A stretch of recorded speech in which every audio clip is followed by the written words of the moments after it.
শহরের সবচেয়ে বড় ক্যাফেতে আজ তিল ধারণের জায়গা নেই। সবাই এসেছে এক বিখ্যাত কবির ডায়েরি প্রকাশ অনুষ্ঠানে।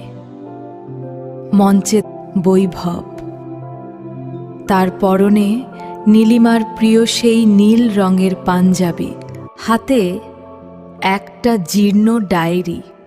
বৈভব মাইকটা হাতে নিয়ে শান্ত গলায় বলল, আজ যে কবিতাগুলো আপনারা শুনবেন সেগুলো আমার লেখা নয়।